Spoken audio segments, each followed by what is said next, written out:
സ്വാതന്ത്ര്യ സമര കാലഘട്ടത്തിൽ ഇന്ത്യയിൽ രൂപം കൊണ്ട പ്രധാന സാമൂഹിക സംഘടനകളെക്കുറിച്ച് ടെക്സ്റ്റ് ബുക്കിൽ നിന്നെടുത്തിട്ടുള്ള ചോദ്യങ്ങളാണ് ഈ വീഡിയോയിൽ ഉൾപ്പെടുത്തിയിരിക്കുന്നത്.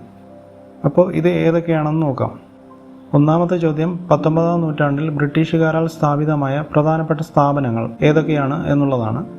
അപ്പോൾ ഇതിൽ പ്രധാനപ്പെട്ടവയാണ് ഏഷ്യാറ്റിക് സൊസൈറ്റി ഓഫ് ബംഗാൾ.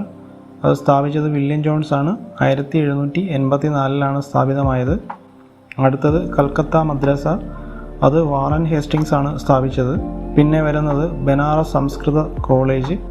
അത് സ്ഥാപിച്ചത് ജൊനാഥൻ ഡങ്കൺ. ഇനി അടുത്ത ചോദ്യം, 1905 ബംഗാൾ വിഭജനത്തെ തുടർന്ന് സ്ഥാപിതമായ സ്ഥാപനം. അത് സ്വദേശി പ്രസ്ഥാനമാണ്. അടുത്ത ചോദ്യം, ബ്രിട്ടീഷ് ഭരണത്തിൻ്റെ ക്രൂരതകൾ വരച്ചു കാണിച്ച ബംഗാളിലെ ആദ്യകാല പത്രം ഏതെന്നുള്ളതാണ്. ഈ പത്രത്തിൻ്റെ പേര് സുലഭ് സമാചാർ എന്നാണ്. അടുത്ത ചോദ്യം, സ്ത്രീകൾക്ക് ഉന്നത വിദ്യാഭ്യാസം നൽകുക എന്ന ലക്ഷ്യത്തോടെ രാജ്യത്തെ ആദ്യ വനിതാ സർവകലാശാല ആരംഭിച്ചത് ആരായിരുന്നു? ഇതിൻ്റെ ഉത്തരം DK കാർവെയാണ്. 1916 ഇത് സ്ഥാപിച്ചത്. ഈ യൂണിവേഴ്സിറ്റിയുടെ പേരാണ് ശ്രീമതി നാദിഭായി ദാമോദർ താക്കർസെ വിമൻസ് യൂണിവേഴ്സിറ്റി. ഇതിനെ ചുരുക്കി SNDT എന്ന് പറയും. അടുത്ത ചോദ്യം, ഇന്ത്യൻ സ്വാതന്ത്ര്യ സമര കാലഘട്ടത്തിൽ കേരളത്തിൽ പ്രചാരത്തിലുണ്ടായിരുന്ന പത്രങ്ങൾ ഏതെല്ലാം? അപ്പോൾ ഇതിൻ്റെ ആൻസർ മിതവാദി. ഇതിൻ്റെ സ്ഥാപകർ മൂർക്കോത്ത് കുമാരനാണ്. അടുത്തത് ഉജ്ജീവനം പത്രം വൈക്കം മുഹമ്മദ് ബഷീറാണ് സ്ഥാപിച്ചത്. അടുത്തത് കേസരി കൊണ്ടുവന്നത് ബാലകൃഷ്ണപിള്ള. ഈ ബാലകൃഷ്ണപിള്ള ഒരു പത്രപ്രവർത്തകനാണ്. അടുത്തത് സഹോദരൻ എന്ന പത്രമാണ്. അത് കൊണ്ടുവന്നത് K അയ്യപ്പൻ. അടുത്തത് അൽ അമീൻ. ഇത് സ്ഥാപിച്ചത് മുഹമ്മദ് അബ്ദുൾ റഹ്മാനാണ്. പിന്നെ ഉള്ളത് സ്വദേശാഭിമാനി. അത് സ്ഥാപിച്ചത് വക്കം അബ്ദുൽ ഖാദർ മൗലവിയാണ്. പിന്നെ മലയാള മനോരമ. അത് കണ്ടത്തിൽ വർഗീസ് മാപ്പിള. നസ്രാണി ദീപിക. അത് സ്ഥാപിച്ചത് നിതരികൽ മണികത്തനാർ. മാതൃഭൂമി സ്ഥാപകർ KP കേശവ മേനോൻ. കേരള കൗമുദി CV കുഞ്ഞിരാമൻ. അടുത്ത ചോദ്യം, ഡെക്കാൻ എഡ്യൂക്കേഷണൽ സൊസൈറ്റി സ്ഥാപിച്ചത് ആരൊക്കെയാണ്? ഇത് സ്ഥാപിച്ചത് GG അഗാർക്കർ, ബാലഗംഗാധര തിലകൻ, MG റാനഡെ എന്നിവർ ചേർന്നായിരുന്നു. സ്ഥാപിതമായത് 1884. ഇതിൻ്റെ ആസ്ഥാനം പൂന. അടുത്ത ചോദ്യം, ഇന്ത്യക്കാരുടെ സാമൂഹികവും രാഷ്ട്രീയവും സാംസ്കാരികവുമായ പുരോഗതിക്ക് ആധുനിക വിദ്യാഭ്യാസം അനിവാര്യമാണ് എന്ന തിരിച്ചറിവിലൂടെ ഇന്ത്യയിൽ നിലവിൽ വന്ന സ്ഥാപനം ഏതെന്നുള്ളതാണ്. ഇതിൻ്റെ ഉത്തരം ഡെക്കാൻ എഡ്യൂക്കേഷണൽ സൊസൈറ്റി. അടുത്ത ചോദ്യം, അന്തർദേശീയ സാഹോദര്യത്തിന് പ്രചരണം ലക്ഷ്യമാക്കി ടാഗോർ ഇന്ത്യയിൽ സ്ഥാപിച്ച സ്ഥാപനം. ഇതിൻ്റെ ഉത്തരം വിശ്വഭാരതി സർവകലാശാല. ആദ്യം ഇത് സ്ഥാപിച്ചപ്പോൾ ഇതിൻ്റെ പേര് ശാന്തിനികേതൻ എന്നായിരുന്നു. 1901 സ്ഥാപിച്ചത്. പിന്നീട് ഇതിൻ്റെ പേര് വിശ്വഭാരതി സർവകലാശാലയായി മാറി. അടുത്ത ചോദ്യം, വാർത്താ വിദ്യാഭ്യാസ പദ്ധതി ലക്ഷ്യമിടുന്നത് എന്താണ്? ഉത്തരം തൊഴിലധിഷ്ഠിത വിദ്യാഭ്യാസം. വാർത്താ പദ്ധതി കൊണ്ടുവന്നത് ഗാന്ധിജിയാണ്. ഇത് നിലവിൽ വന്ന വർഷം 1937. നെക്സ്റ്റ് ക്വസ്റ്റ്യൻ, സ്വാതന്ത്ര്യ സമരകാലത്ത് ഇറങ്ങിയ പ്രധാന രചനകൾ ഏതൊക്കെയെന്നുള്ളതാണ്. ഇതിൽ പ്രധാനമായിട്ട് പറയാനുള്ളത് നീൽ ദർപ്പൺ. അത് രചിച്ചത് ദീനബന്ധു മിത്രയാണ്. പിന്നെ നിബന്ധനമാല. അത് രചിച്ചത് വിഷ്ണു കൃഷ്ണ ചിപ്ലുങ്കർ.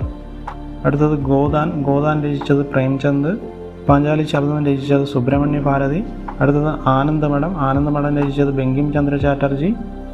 ഗീതാഞ്ജലി രചിച്ചത് ടാഗോർ.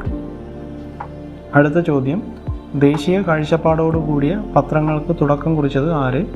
പത്രങ്ങൾ ഏതെല്ലാം? ഇതിൻ്റെ ഉത്തരം രാജാറാം മോഹൻ റോയ്. അദ്ദേഹത്തിൻ്റെ പത്രങ്ങൾ സംവാദ കൗമുദി. അടുത്തത് മിറാദ് ഉൽ അക്ബർ.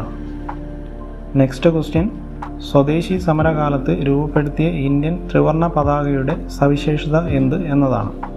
ഈ പതാകയുടെ പ്രത്യേകത എന്ന് വെച്ചാൽ ഇന്ത്യയിലെ 8 പ്രവിശ്യകളെ പ്രതിനിധീകരിക്കുന്ന 8 താമരകൾ, അതുപോലെ തന്നെ ഹിന്ദു മുസ്ലിം ഐക്യത്തിൻ്റെ പ്രതീകമായ ഒരു അർദ്ധചന്ദ്രനും ഈ പതാകയിൽ ഉണ്ടായിരുന്നു. അടുത്ത ചോദ്യം, മതേതര വിദ്യാഭ്യാസം ദേശീയ പ്രസ്ഥാനത്തെ ശക്തിപ്പെടുത്തും എന്ന തിരിച്ചറിവിനെ ലക്ഷ്യമാക്കി കൊണ്ടുവന്ന സ്ഥാപനം ഏതെന്നുള്ളതാണ്. അതിൻ്റെ ഉത്തരം ജാമിയ മില്ലിയ ഇസ്ലാമിയ സർവകലാശാല.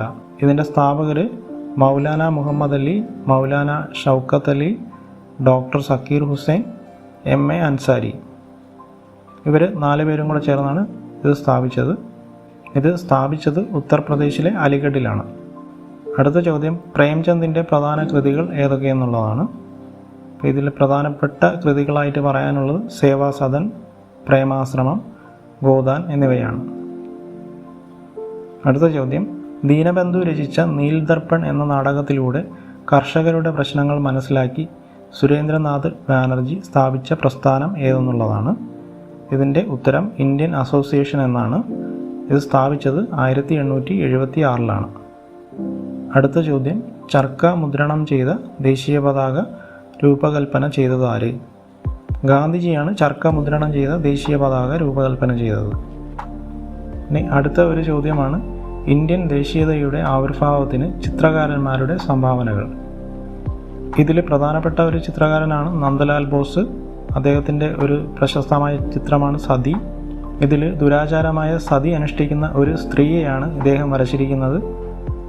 1938 ഹരിപുരയിൽ നടന്ന കോൺഗ്രസ് സമ്മേളനത്തിൽ നന്ദലാൽ ബോസിൻ്റെ ഗ്രാമീണ ചെണ്ടക്കാരൻ എന്നൊരു ചിത്രം പ്രദർശിപ്പിക്കുകയും അതിനെ കോൺഗ്രസിൻ്റെ പോസ്റ്ററിനുള്ള ചിത്രമായി തിരഞ്ഞെടുക്കുകയും ചെയ്തു.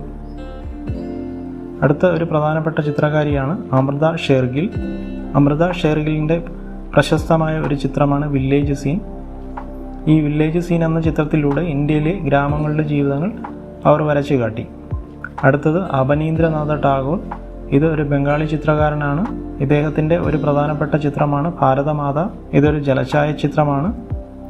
ഇന്ത്യയിലെ ജനങ്ങൾക്ക് ആഹാരം, വസ്ത്രം, വിജ്ഞാനം എന്നിവ നൽകുന്ന ഭാരതമാതാവിനെയാണ് ഇദ്ദേഹം ഈ ചിത്രത്തിൽ വരച്ചിരിക്കുന്നത്. മറ്റൊരു പ്രധാനപ്പെട്ട പോയിൻ്റാണ് Indian society of oriental arts സ്ഥാപിച്ചത് ഇദ്ദേഹമാണ്.